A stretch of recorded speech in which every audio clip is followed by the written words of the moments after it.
나는 지금도 그날을 잊을 수가 없다. 며느리가 부엌에서 넘어져 손목을 다쳤을 때 나는 냉장고에서 김치를 꺼내면서 그저 한마디만 던졌다. 조심성이 없어서 그래. 손목 빈 게 대수야? 나 같으면 참고 일했어. 며느리의 얼굴이 창백하게 굳어지는 걸 보면서도 나는 고개를 돌렸다. 그게 잘못된 일이라는 생각은 하지 못했다. 아니, 하고 싶지 않았다. 왜냐하면 나도 똑같이 당했으니까. 시어머니한테, 남편한테, 이 집안 사람들 모두한테. 그런데 왜 며느리만 다르게 대접받아야 하나? 그런 생각이 자꾸만 고개를 들었다. 결혼한 지 40년이 넘었다.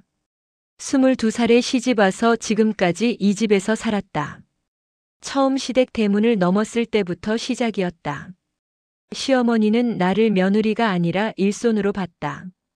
새벽 5시에 일어나 밥을 하고 빨래를 하고 마당을 쓸고 시아버지 양말을 개고 방을 닦고 설거지를 하고 또 저녁을 준비했다.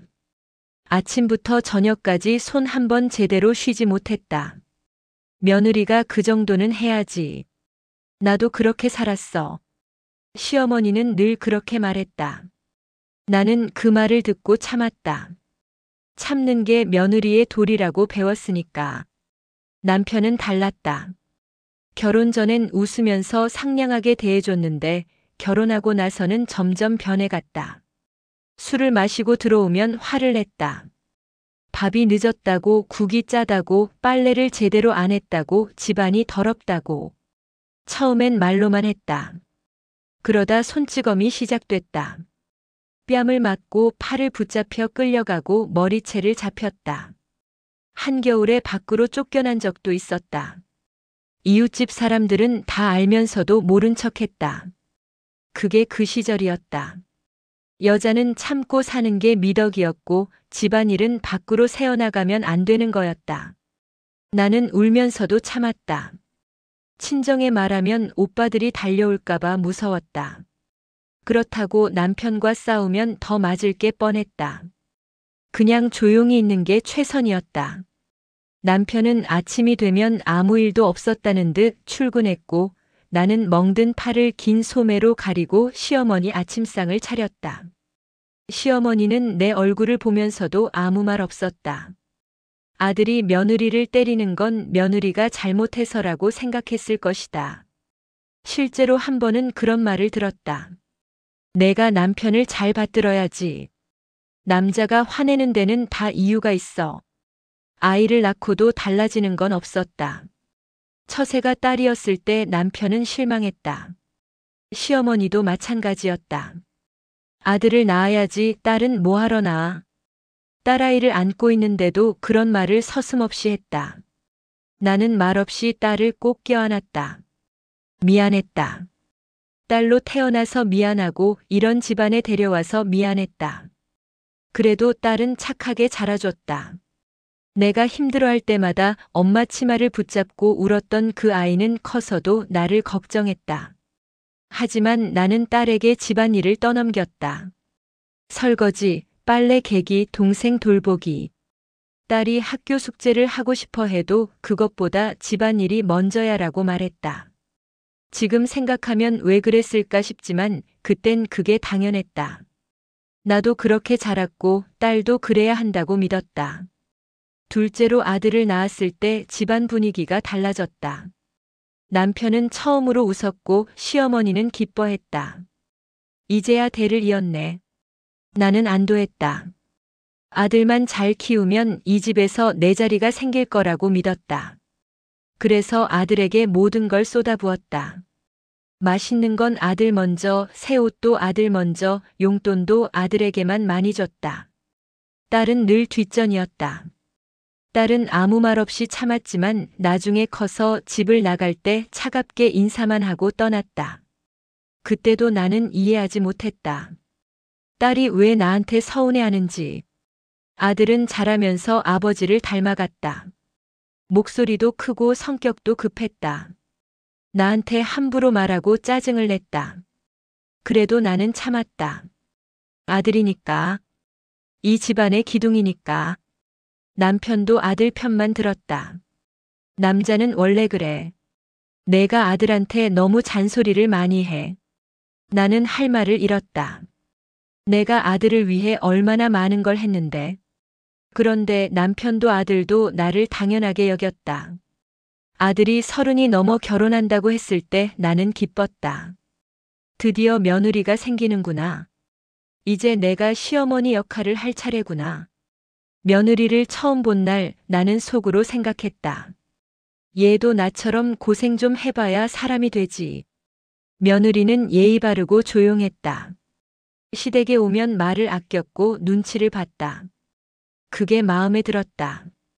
머리가 좋은 애구나 싶었다. 하지만 한편으론 못마땅했다. 왜냐하면 아들이 며느리한테 너무 잘해줬기 때문이다. 집에 오면 며느리 손을 잡고 오늘 힘들었어? 라고 물었다. 며느리가 설거지 하려고 하면 내가 할게, 당신은 쉬어라고 말했다.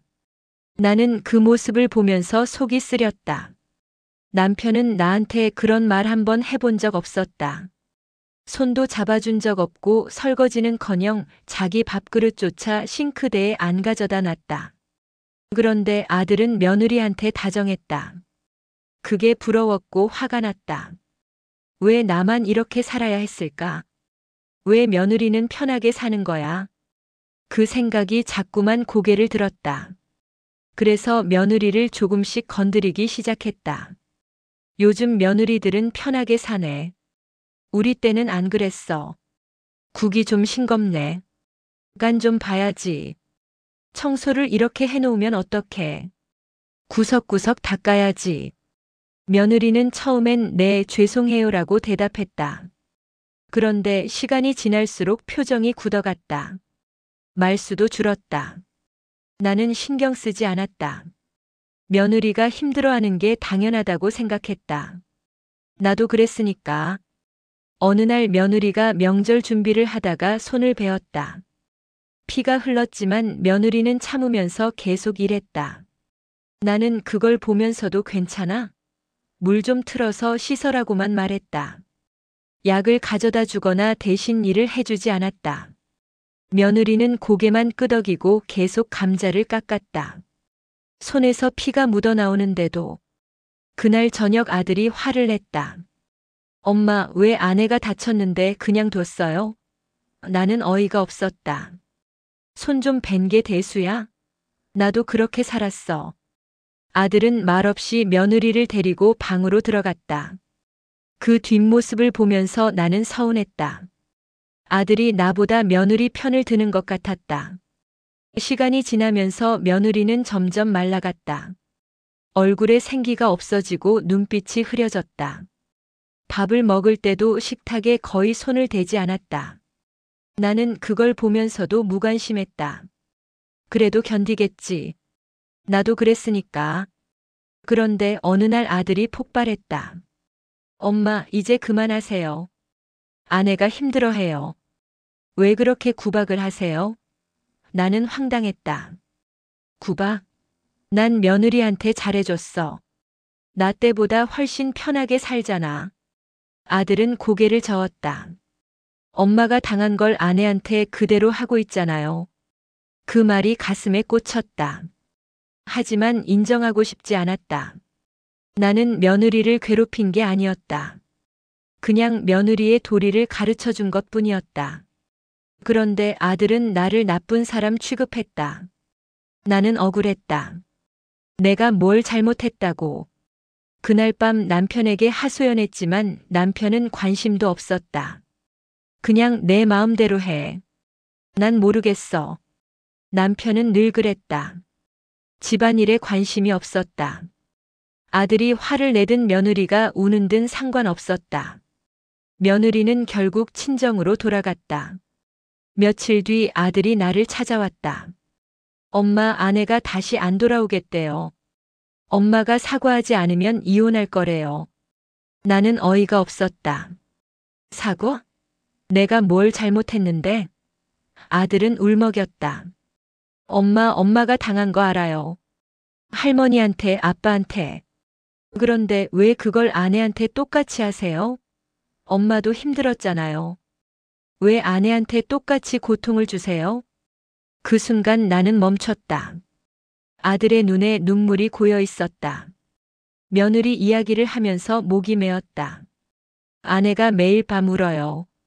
엄마한테 미움받는 게 너무 힘들대요. 자기가 뭘 잘못한 건지 모르겠대요. 나는 할 말을 잃었다. 며느리가 운다는 걸 몰랐다. 아니, 알면서도 모른 척했다.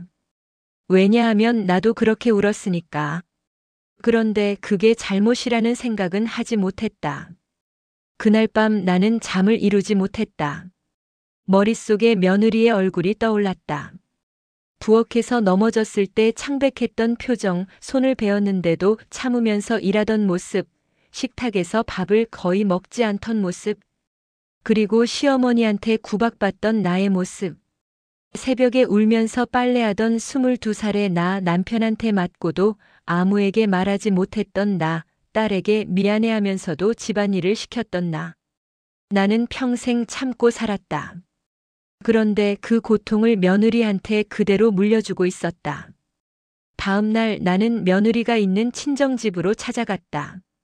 며느리는 나를 보자 얼굴이 굳었다. 나는 며느리 앞에 앉아서 말했다. 미안해. 내가 너한테 못되게 굴었어. 며느리는 눈을 크게 떴다. 나는 계속 말했다. 나도 똑같이 당했거든. 시어머니한테, 남편한테. 그래서 내가 힘든 게 당연하다고 생각했어. 나도 그랬으니까 너도 참아야 한다고 생각했어. 그런데 그게 잘못이었어. 며느리는 눈물을 흘렸다. 나도 울었다. 나는 평생 참고 살았어.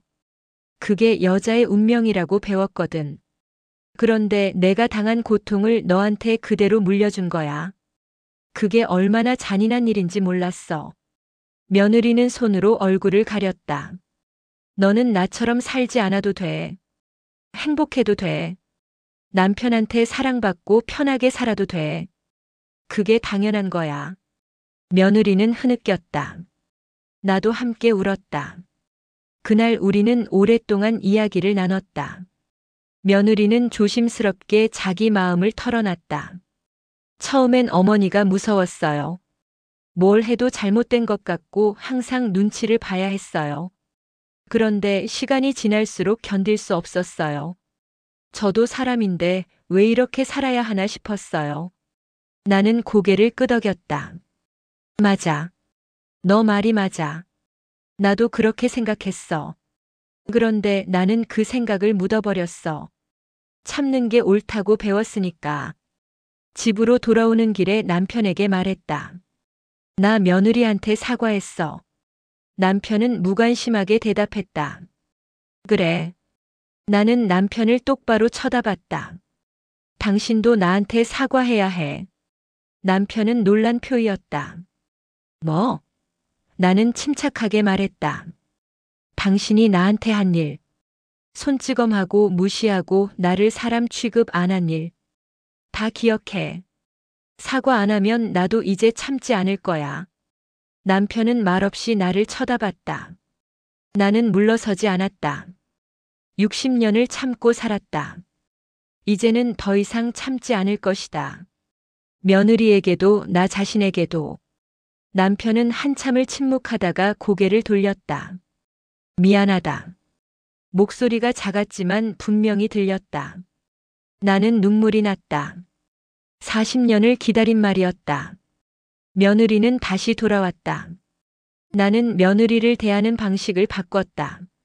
힘든 일이 있으면 도와주고 아프면 약을 챙겨주고 실수를 해도 따뜻하게 말했다. 처음엔 어색했다. 평생 그렇게 살지 않았으니까. 하지만 며느리가 조금씩 웃기 시작했다. 밥도 잘 먹고 얼굴에도 생기가 돌았다. 그 모습을 보면서 나는 깨달았다. 내가 며느리를 괴롭힌 건 며느리가 미워서가 아니었다. 나 자신이 불행해서였다. 지금도 가끔 옛날 생각이 난다. 시어머니한테 구박받던 날들, 남편한테 맞던 밤들, 참고 또 참으면서 살았던 세월들. 그때는 그게 당연하다고 믿었다. 하지만 이제는 안다. 그건 당연한 게 아니었다. 잘못된 거였다. 그리고 나는 그 잘못을 며느리한테 물려주려고 했다. 며느리와 함께 저녁을 먹으면서 나는 생각한다. 이제라도 늦지 않았다는 걸, 바꿀 수 있다는 걸.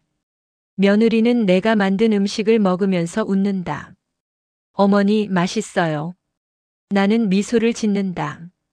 그래, 많이 먹어. 그 순간 나는 평온했다. 처음으로 이 집에서 평온함을 느꼈다. 밤에 남편이 물었다. 요즘 왜 이렇게 변했어? 나는 대답했다. 나도 사람이니까. 이제 사람답게 살고 싶어. 남편은 아무 말 없이 고개를 끄덕였다. 우리는 이제 많이 늙었다. 60을 훌쩍 넘겼다. 남은 시간이 얼마 없을지도 모른다. 그래서 나는 결심했다. 남은 시간만큼은 후회 없이 살겠다고. 며느리에게도 나 자신에게도 진심으로 대하겠다고. 며느리가 부엌에서 설거지를 하고 있다. 나는 다가가서 말했다. 내가 할게. 너 쉬어. 며느리는 놀란 표정으로 나를 봤다. 어머니, 괜찮아요. 나는 고개를 저었다. 아니야. 내가 할게. 며느리는 잠시 망설이다가 고맙다고 말했다. 나는 설거지를 하면서 눈물이 났다. 이렇게 간단한 일인데 왜 진작하지 못했을까? 딸에게도 전화를 걸었다. 오랜만이었다. 딸은 조심스럽게 대답했다. 엄마, 무슨 일이야? 나는 말했다. 미안해. 내가 어렸을 때 너한테 못되게 군 거. 엄마가 잘못했어. 전화 너머로 딸이 우는 소리가 들렸다. 엄마. 나도 울었다. 늦었지만 이제라도 말하고 싶었어. 엄마가 너를 사랑한다고. 며느리와 딸과 나. 우리는 모두 같은 상처를 가지고 있었다. 시대가 우리에게 강요한 역할, 참아야 한다고 배운 고통, 여자로 살아가면서 겪어야 했던 억울함. 하지만 이제는 다르다. 우리는 그 사슬을 끊을 수 있다. 며느리는 나처럼 살지 않아도 된다. 딸도 나처럼 살지 않아도 된다. 그리고 나도 이제는 다르게 살 수 있다. 오늘도 며느리가 웃으면서 말한다. 어머니, 오늘 날씨 좋네요. 나는 창밖을 본다. 햇살이 따뜻하다. 그러게. 나가서 산책할까? 며느리는 고개를 끄덕인다. 우리는 함께 밖으로 나간다. 나란히 걸으면서 이야기를 나눈다. 사소한 이야기들. 오늘 장볼 것, 저녁 메뉴, 동네 소식. 그런 평범한 대화가 이렇게 소중한 줄 몰랐다. 집으로 돌아오는 길에 며느리가 조용히 말했다. 어머니, 고마워요. 나는 며느리의 손을 꼭 잡았다. 내가 더 고마워. 나한테 기회를 줘서. 며느리는 미소를 지었다.